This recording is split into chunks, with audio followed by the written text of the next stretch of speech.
নমস্কার বন্ধুরা, তোমাদের স্বাগত জানাই আমার ইউটিউব চ্যানেল ইন্ডিয়ান আর্টিস্টে। আশা করি তোমরা সকলেই ভালো আছো। আমি আমার এই ভিডিওর মাধ্যমে তোমাদের দেখাতে যাচ্ছি কিভাবে সফট পেস্টেল কালারে পোর্ট্রেট করতে হয়। তোমরা যদি আমার এই ভিডিওটি প্রথম থেকে শেষ অবধি দেখো তবে এই সফট পেস্টেল কালার সম্পর্কে পুরোপুরি ধারণা হয়ে যাবে। তোমরা যদি আমার চ্যানেলে নতুন হয়ে থাকো তবে আমার চ্যানেলটিকে সাবস্ক্রাইব করবে এবং লাইক, কমেন্ট, শেয়ার করে আমাকে আরও ভিডিও বানাতে উৎসাহিত করবে। আমি বেসিক্যালি ওয়াটার কালারে একটু বেশি কমফোর্টেবল, কিন্তু তোমাদের যদি প্যাস্টেল কালার ভালো লেগে থাকে দেখার পর, তারপর তোমরা আমাকে কমেন্ট করে জানিও। আমি পরবর্তীতে প্যাস্টেল কালারে আরও বেশি করে ভিডিও বানানোর চেষ্টা করব। প্যাস্টেল কালারে একটি গুরুত্বপূর্ণ বিষয় হলো, তোমরা যখন কালার করবে তখন ডার্ক কালারগুলো আগে দিয়ে নিতে হবে এবং ডার্ক কালারের সাথে সাথে যেখানে লাইট পড়েছে সেখানে হালকা কালারগুলো, যেমন ইয়েলো, পিচ, হোয়াইট, এই কালারগুলো একসাথে দিয়ে নিতে হবে। তারপর সেগুলোকে আঙ্গুল দিয়ে ব্লেন্ড করতে হবে এবং ছোট ছোট জায়গাগুলো এয়ারবাড দিয়ে ব্লেন্ড করে নিতে হবে।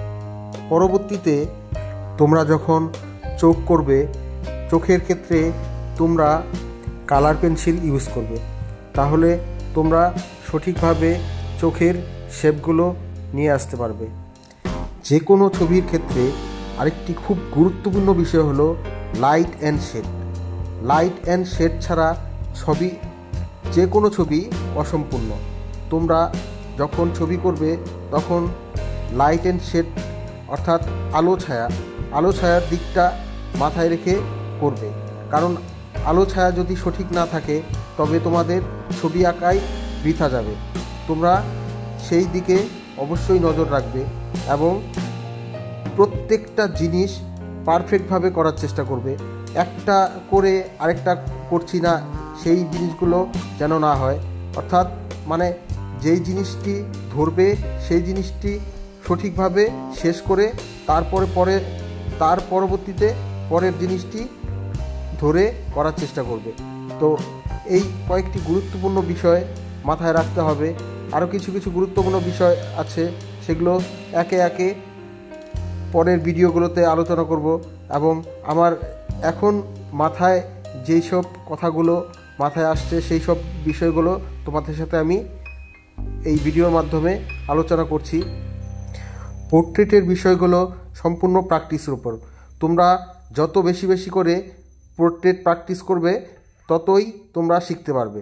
তার জন্য কিছু বেসিক নিয়মকানুন আছে, সেগুলো কিভাবে চোখ করতে হয়, কিভাবে নাক করতে হয়, ঠোঁট করতে হয়, প্রত্যেকটি আলাদা আলাদা বিষয় আছে। তোমরা যদি চাও তবে আমি একে একে সেই বিষয়গুলো ভিডিওতে দিয়ে দিব এবং কমেন্টের মাধ্যমে তোমরা অবশ্যই জানাবে তোমরা সেই বিষয়গুলো সম্পর্কে জানতে চাও কি না। তো আমি কথা বলাতে অতটাও কমফোর্টেবল নই, এর জন্য হয়তো কিছুটা আগোছালোভাবে কথাগুলো বলছি। পরবর্তীতে আশা করি আমি এই ভুল ত্রুটিগুলো শুধরে নিব এবং তোমরা আমার পাশে থাকবে এবং আশা করি একটু এই বিষয়গুলো মেনে নিবে। চুল করার ক্ষেত্রেও তোমরা সেই সেম প্রসেস অবলম্বন করবে। প্রথমে যেই সাইডগুলো ডার্ক হয় ডার্ক কালারগুলো দিয়ে নিতে হবে এবং যেই সাইডটা হালকা হবে সেই সাইডগুলো হালকা কালারগুলো দিয়ে নিতে হবে। তারপর পরবর্তীতে সবগুলো মিলে ব্লেন্ড করতে হবে। ব্লেন্ড করার পর কিছু এক্সট্রা চুল থাকে, সেই এক্সট্রা চুলগুলোকেও একে একে দিতে হবে। তো আশা করি তারপর ছবিটি কমপ্লিট হয়ে যাবে। তো তোমাদের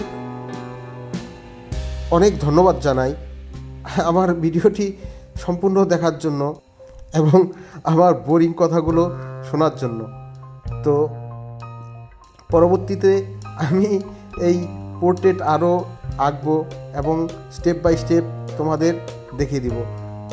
একটি ছবি আঁকতে প্রচুর সময় লাগে, তো সেগুলোকে শর্ট করে এই ভিডিওর মাধ্যমে ছেড়েছি।